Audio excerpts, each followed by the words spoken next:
দর্শক বন্ধুরা আসসালামু আলাইকুম। এই যে একটা পেয়ারার বাগানে এখন আছি, এই যে তাহের ভাইয়ের পেয়ারা বাগান। তো এই যে কিছু ডাল দেখা যাচ্ছে এখান থেকে কেটে দিচ্ছে। তার ভাই কি অবস্থা? আলহামদুলিল্লাহ ভালো আছি। ভালো আছেন ভাই? এই তো আলহামদুলিল্লাহ। এই ডাল কেটে দিচ্ছেন কেন? ভাই ডাল কেটে দিচ্ছি আগরই পেয়ারা নেওয়ার জন্য। তা আপনার এই গাছের বয়স কতদিন? 4 বছর।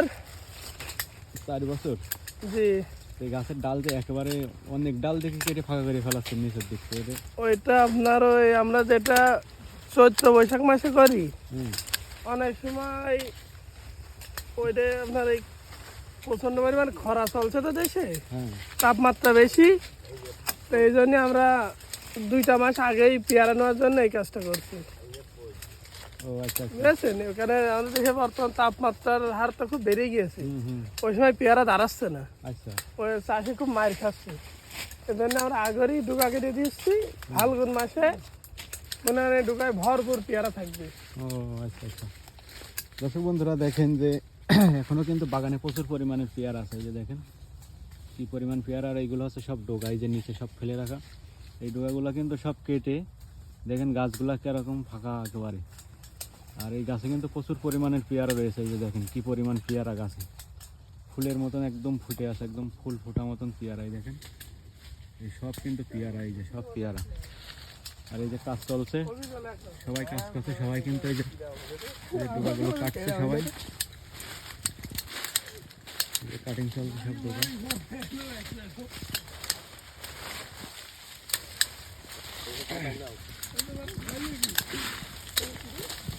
সব ডোগা কাটিং চলছে, সবাই এরকম হয়ে যাবে। এই সাইডে দেখেন কেমন জঙ্গল মতন, ঠিক আছে। আর এই সাইডটা দেখেন একদম পরিষ্কার। আর দেখেন কি পরিমাণ পেয়ারা,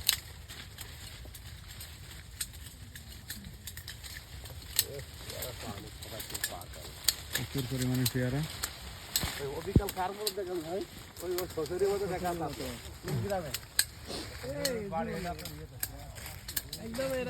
ডোগা কাটিং চলছে, ঠিক আছে।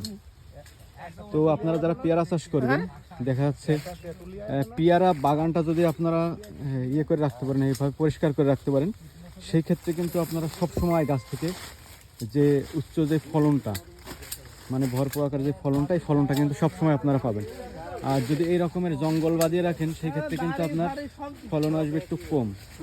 এই জন্য এইভাবে হচ্ছে আপনার পরিষ্কার করে দিতে হবে। যাদের বাগানে এখন বেশি ডালপালা আছে, তারা হচ্ছে এই ডালগুলো ঝুড়ে এইভাবে গাছগুলো এইরকম ফাঁকা করে দিতে পারেন। তো সবাই ভালো থাকবেন, সুস্থ থাকবেন। দেখা হবে সামনে একটি যে কোনো নতুন ভিডিও নিয়ে আবার আপনাদের মাঝে হাজির হবো।